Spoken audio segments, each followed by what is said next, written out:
예, 오늘부터 로마서 말씀을 계속 주일에 말씀 나누려고 합니다. 7절 말씀을 한번 보실래요? 7절에 보면 나는 로마에 있는 모든 신도에게 이 편지를 씁니다 그랬어요. 로마서는 사도 바울이라고 하는 사람이 예수님의 가장 위대한 사도로 꼽히는 바울이 쓴 편지입니다. 이거 편지라고 했죠, 그렇죠? 누구에게 썼는가? 로마에 있는 신도들에게 편지를 쓴다. 그래서 로마서는 바울이 로마에 있는 교회 성도들에게, 신도들에게 쓴 편지다라는 걸 알 수 있죠. 바울은 성경의 신약 성경에 총 13권의 편지를 썼는데 대부분은 자기가 세운 교회에 썼어요.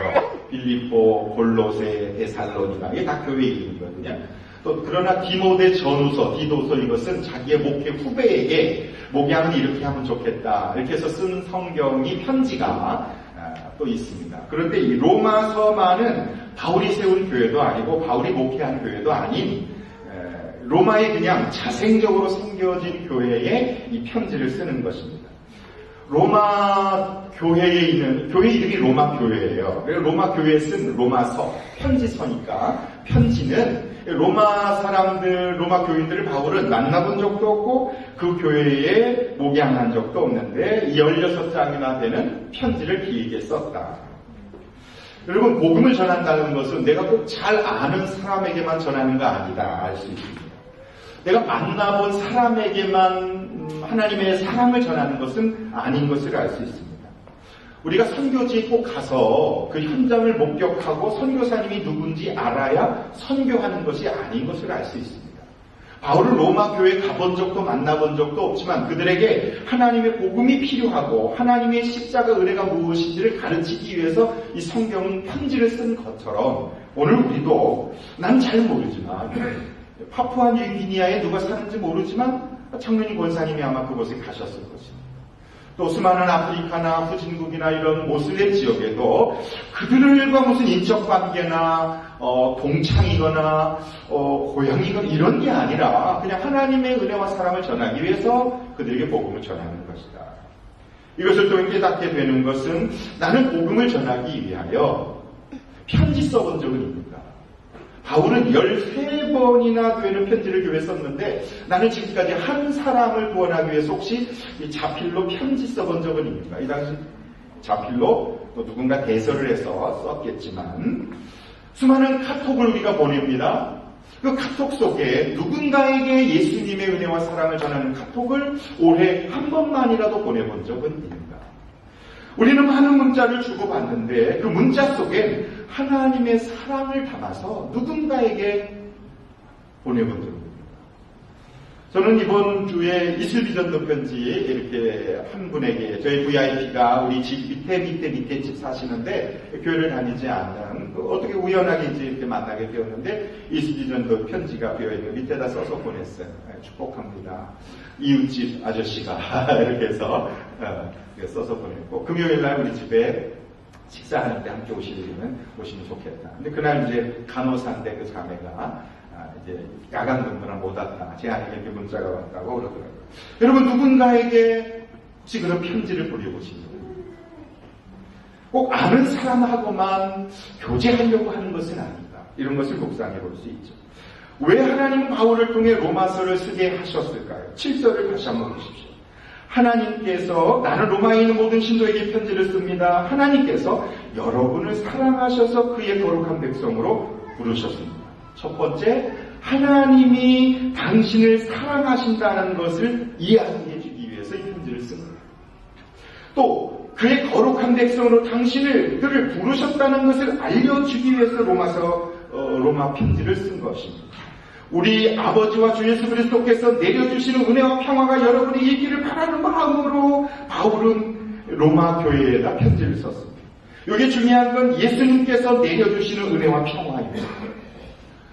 세상의 사람들은 많은 은혜를 갈급하고 사랑을 구합니다.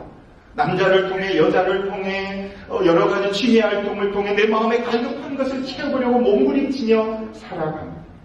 그러나 그것으로 채워지지 않는 영혼의 갈급함이 모든 사람들에게 있는데 우리는 그들을 어떻게 할 것인가? 바울처럼 하나님이 당신을 사랑하십니다. 하나님이 당신을 거룩한 백성으로 부르셨습니다. 하나님은 당신에게 은혜와 평화를 주시길 원하십니다. 두려워하지 마십시오. 걱정하지 마십시오. 예수 그리스도께서 당신에게 은혜를, 값없는 사랑을, 평화를 주시길 원하십니다.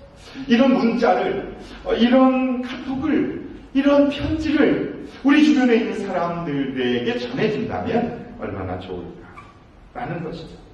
여러분, 설교는 협박이 아닙니다. 설교한다는 건 강요하는 것이 아닙니다. 하나님의 이 말씀은 단 하나입니다. 우리에게 보내주신 사랑의 편지입니다. 내가 널 사랑한다. 나는 너를 위해서 십자가에 죽었다. 나는 너 없으면 못 산다. 그것이 하나님이 우리를 향한 사랑의 편지, 그 말씀입니다. 우리는 말씀을 통해 하나님 나를 얼마나 사랑하시는지, 하나님 나에게 거룩한 계획과 하나님 나에게 은혜와 평화를 주시길 원하신다는 것을 말씀을 통해 듣게 되는 것이죠. 설교의 목적이 무엇일까요? 하나님의 사랑을 깨닫게 합니다. 언제 어떻게 로마의 교회가 세워졌을까? 학자들의 이야기는 여러 가지가 있지만 아마도 오순절 성령 강림 때 예루살렘에 와 있었던 많은 사람들 중에 로마에서 그 먼 거리로 이제 제사를 지내기 위해서 온 흩어진 유대인들, 디아스포라라고 하는 유대인들이 예루살렘에 와서 예배를 드리다가 성령을 받은 유대인 기독교들이 방언을 말하는 것을 듣고 또 성령 충만한 모습을 보고 그들이 복음을 전해도록, 그 가운데도 분명히 로마에서 온 사람 120명이 성령을 받았는데 그 가운데도 분명히 로마에서 살다가 오래간만에 고향을 방문하여 그곳에서 복음을 듣고 함께 기도하다가 성령 받은 사람이 이 로마로 가서 그곳에서 복음을 전하고, 그래서 자생적으로 생겨진 교회가 로마 교회라고 이야기합니다. 그것이 가장 설득력 있는 이야기 같아요. 저도 생각하기에. 마치 한국에는요, 선교사가 들어와서 복음을 전하지 않았어요. 한국 교회는 특이해요. 130여 년 전에 한국 교회는 미국의 선교사가 와서 복음을 전하 교회를 세운 게 아니라 이미 복음을 들은 한국의 몇몇 사람들이 자기 집에서 예배를 드리고 가정교회를 통해서 교회가 생겨지고, 그러면서 복음이 주변으로 흘러져 나가면서 말씀이 없고 교육이 없었을 때 선교사들이 들어와서 그들에게 말씀을 가르치기 시작하는 것이 한국교회의 시작이에요. 한국교회는 선교사가 들어오기 전부터 성경이 있었고 교회가 세워져 있었어요. 마치 그것처럼 로마 교회가 그런 것이죠. 이것을 통해 깨닫게 되는 것은 여러분이 이곳에 오시기 전에 하나님께서는 이미 하나님의 계획으로 인하여 안디옥 교회를 세워주시고, 이 안디옥 교회를 통해서 복음을 듣고 예수님이 만나게 하는 하나님의 은혜들을 이미 예비해 놓으셨다는 것을 깨닫게 되죠. 안디옥 교회는 민목사가 개척한 교회가 아니에요. 그리고 말씀하실 때 조심해. 민목사가 개척해요. 제가 한 게 아니에요. 교회는 주님이 세우시는 거예요. 한국의 대형 교회들 보면 어느 교회 다니세요? 그러면 예를 들어 무슨 어느 목사님 교회, 어느 목사, 유명한 탁월한 교회 목사님 교회 이름만 되면 아는 대형 교회, 수십만이나 되는 교회 이름을 이야기하는 것을 좋아합니다. 그럼 굉장히 위험한 일이에요. 교회의 주인은 하나님이세요. 교회는 주님이 세우시는 거예요. 사람의 이름이 그 안에 들어가는 것을 굉장히 조심해야 해요. 교회는 재산이 아닙니다. 교회는 그래서 누구에게 물려주거나 누구에게 매매하거나 그럴 수 있는 것이 아니에요. 교회는 주님의 몸이에요. 교회에 온다는 것은 예수님에게 오는 거예요. 교회 안에 들어온다는 것은 예수님 안으로 들어오는 것이고 말씀 안으로 들어오는 것이 교회에 오는 거예요. 교회를 소중하게 여기셔야 해요. 왜? 교회는 예수님이시니까. 교회를 귀히 여기셔야 돼요. 교회를 사랑하시는 것은 예수님을 사랑하는 것이 되기 때문에 그렇습니다. 로마서는 구원에 관한, 복음에 관한 신학적인 내용들이 잘 기록이 되어 있어서 성경을 보석이라고, 반지라고 말한다면, 성경을 제가 이렇게 반지를 꼈는데 제게는 여기 보석이 없지만 이 성경을 반지라고 말한다면 그 반지의 가장 중앙에 보석이 바로 로마서라고 말할 정도로 복음 중에 복음, 말씀 중에 말씀이 바로 로마서입니다. 기독교 2000년 역사 동안에 로마서를 통해 변화된 사람들이 헤아릴 수 없이 많은데 그 가운데 대표적 사람이 바로 탕자로 만이교에 빠져서 이단에 빠져서 허우적거리던 어거스틴이 이 로마서를 통해 주님을 만났고, 그리고 그는 진정한 하나님의 자녀로서 얼마나 귀하게 쓰임받았는지 몰라요. 더 나아가 종교개혁자 마틴 루터, 로마서를 통해 종교개혁을 시작하게 된 계기가 됩니다. 유명한 부흥사 조지 웨필드라는 사람도 이 로마서를 통해 인생이 달라진 거예요. 저는 매주일마다 이 로마서 말씀을 함께 우리가 듣고 말씀을 나누면서 여러분의 인생이 이전과 전혀 다른 복음적 신앙인으로 변화될 수 있기를 주님의 이름으로 축원합니다. 그런 은혜가 있기를 바랍니다.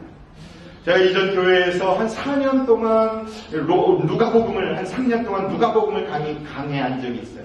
매주일마다 누가복음 말씀만 계속 이렇게 나눴는데 그 교인 중에 부부가 굉장히 힘들어하고 이렇게 육휴 대학에 이렇게 연구원으로 계셨던 분인데 그러는데 이 둘째를 낳게 됐어요. 둘째 낳고 이름을 루크로 줬어요. 루크. 누가복음을 통해서 자기는 너무 많은 그런 은혜를 받아서 아들을 낳아서 예상치 못한 하나님의 선물이었는데 늦둥이였는데 이름을 루크로 줬다. 말씀 준비하면서 애기 낳으면 폴로 지을 사람이겠구나. 그랬으면 좋겠다. 그래서 하나님이 폴을 우리 교회에 새 생명을 허락해 주시기를 또 기도하는 그런 마음을 가졌어요. 축복합니다. 이 로마서 말씀을 통해 여러분에게 복음이 가득 차게 되는 은혜가 있기를 바랍니다. 사도 바울은 이 로마서를 어디서 썼을까? 사도행전 20장 2절에 보면 에베소라고 하는 지난주에 우리 말씀 나눴던 에베소를 떠나서 마케도니아라고 하는 그 헬라 지역에 있었을 때 3개월 동안 머문 적이 있어요. 거기가 바로 고린도예요. 그곳에서 이 로마서를 기록했다고 학자들은 이야기합니다. 고린도는 가장 음란한 도시입니다. 타락한 도시입니다. 고린도는 우상이 만연한 도시입니다.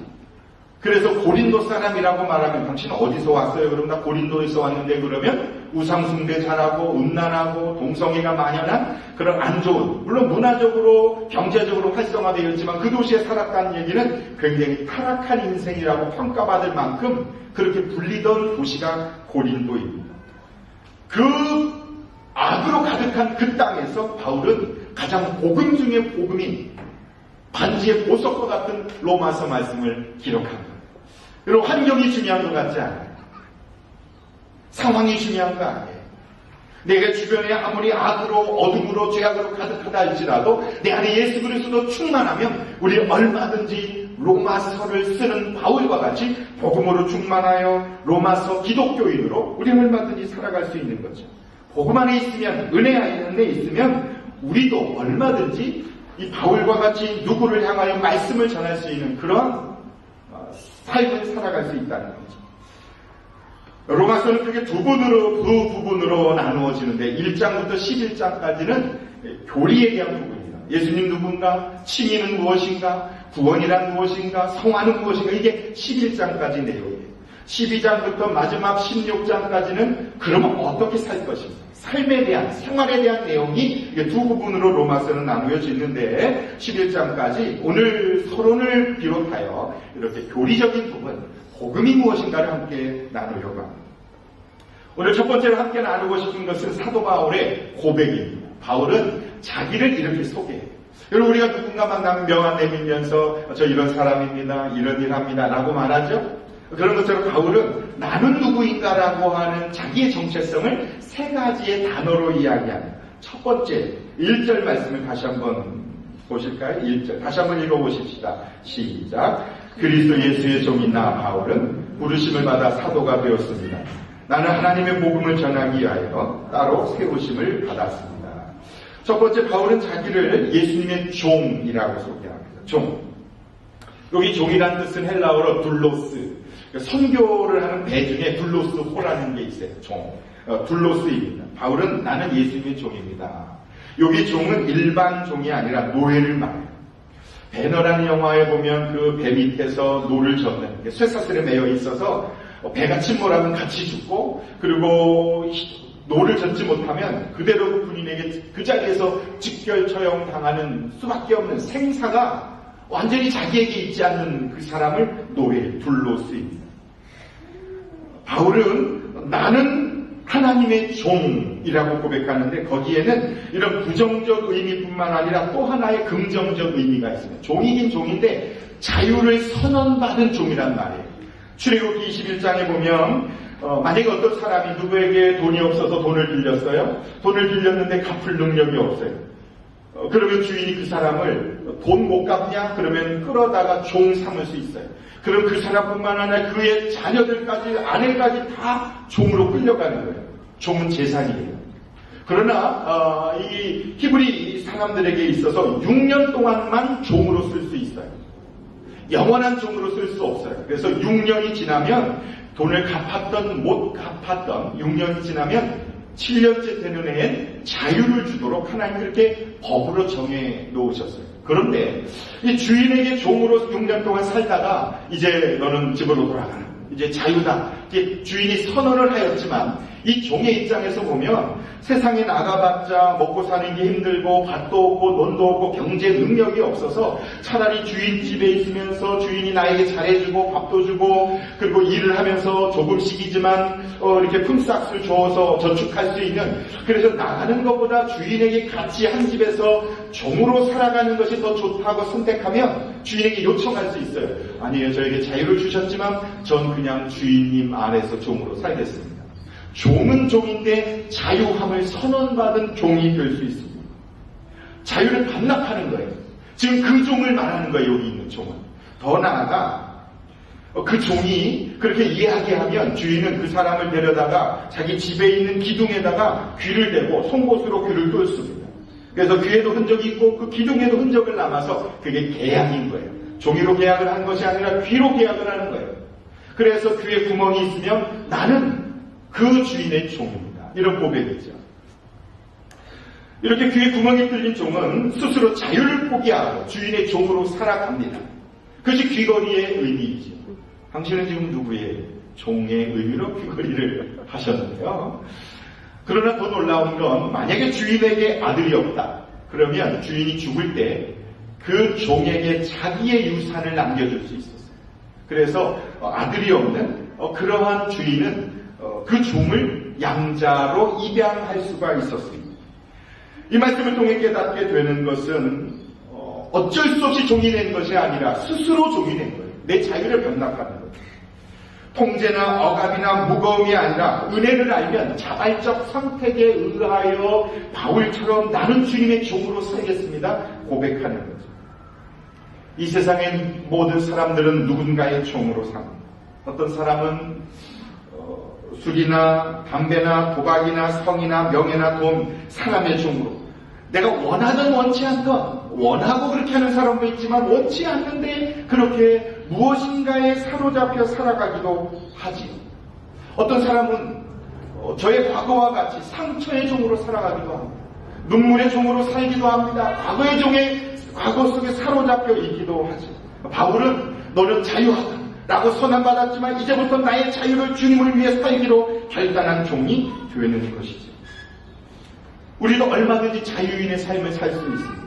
먹고 싶은 거, 하고 싶은 거, 내 마음대로 가고 싶은데 내 마음대로 갈 수 있지만 하나님이 나에게 영원한 생명을 주셨기에 그 주님 앞에, 하나님 내 자유를 주님 앞에 드립니다. 저는 주님의 종입니다. 이것이 지금 바울이 말하는 저는 주님의 종입니다. 여러분은 어디에 누구의 종으로 지금 살고 계십니까? 종이라고 하여도 누구의 종이 되느냐는 큰 차이가 있지 않겠습니까? 돈 많은 사람의 종이 되면 그 권리를 누릴 거예요. 권세 있는 사람의 종이 되면 그 권세를 누릴 거예요. 바울은 하나님의 종이라고 말합니다. 나는 만왕의 왕 대신 예수님의 종입니다라고 당당하게 외치며 살고 있어요. 우리는 사람의 종이 아니에요. 우리는 예수 그리스도 하나님의 종으로 바울처럼 살아가는 사람들인 것을 이 고백을 통해 알게 되죠. 나는 종입니다. 그것이 바울의 첫 번째 명함에 써있는 줄입니다. 두 번째로는 나는 예수님의 사도라고 고백합니다. 1절에 보시면 그리스도 예수의 종인 나 바울은 부르심을 받아 사도가 되었다. 이 사도, 헬라어로 아포스톨로스는 영어로 아포슬, 이것은 보냄받은 사람 말이에요. 누구에게 보냈다. 지금으로 말하면 대사를 말해요. 호주에다 대사가 있죠. 대통령이 대사로 임명해서 임명장을 주고 호주 대사로 보낸다는 것은 대통령을 대신하여 호주에서 대통령의 임무와 권한을 감당하는 것, 그것이 호주 대사입니다. 마찬가지로 사도 바울은 나는 하나님께서 나를 이 땅에 복음의 사도로 나를 부르셔서 나를 그렇게 이 땅에 보내주셨다라고 하는 사도라고 하는 정체성을 가지고 있는 것입니다. 주님은 왜 바울을 주님의 종으로 부르시고 선택하시고 사도로 부르시고 그를 보내셨던 것일까요? 뭘 하라고 하신 것일까요? 1절을 다시 한번 보십시오. 그리스도 예수의 종인 나 바울은 부르심을 받아 사도가 되었습니다. 나는 하나님의 복음을 전하기 위하여 따로 세우심을 받았습니다. 무엇을 하기 위해서요? 하나님의 복음을 전하기 위하여 나는 따로 부르심을 받았다 말합니다. 5절 말씀을 좀 보시다. 5절 말씀 보십시오. 우리 같이 읽어보십시다. 5절 시작. 우리는 그를 통하여 은혜를 입어 사도의 직분을 받았습니다.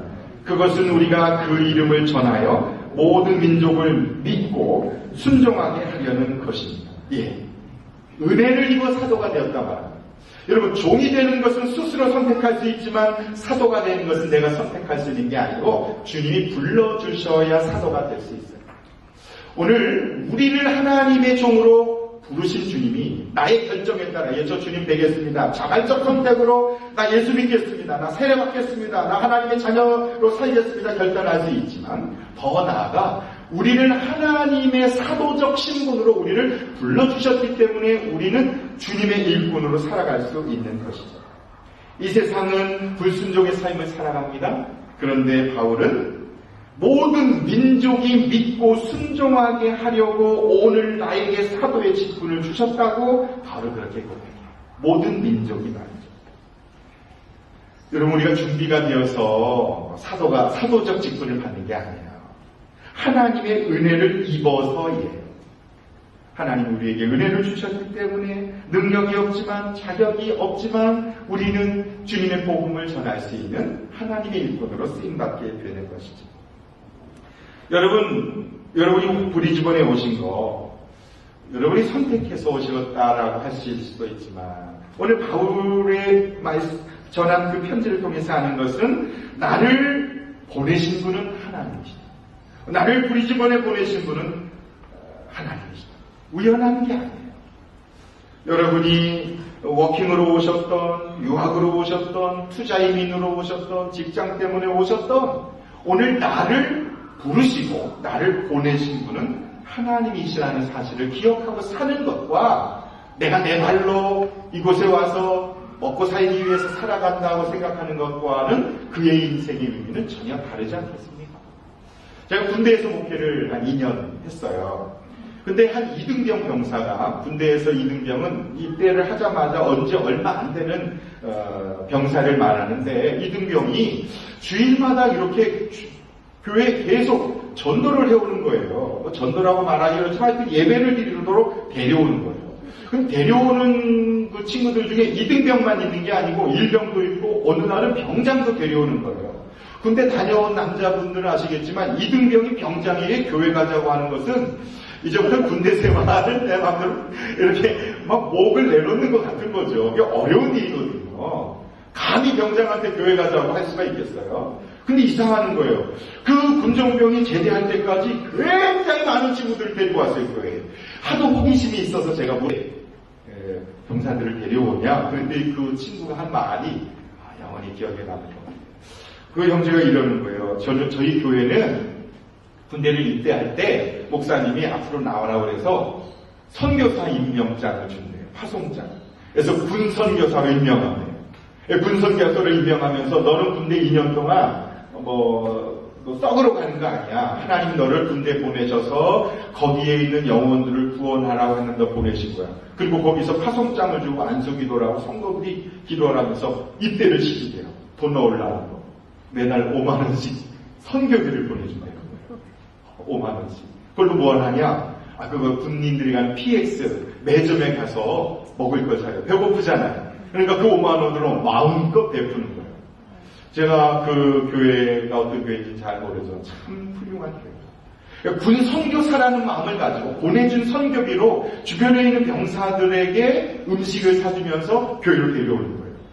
이 얼마나 청년들에게 남자 형제들이 그것을 통해서 세례를 받은 친구들이 너무너무 많은 거예요. 한 사람이 그런 결정과 결단을 내가 선교사의 마인드를 가지고 사니까 그 그 내부 안에 있는 병사들이 병장이고 뭐고 매 주일마다 교회로 와서 그 세례를 받는 거예요.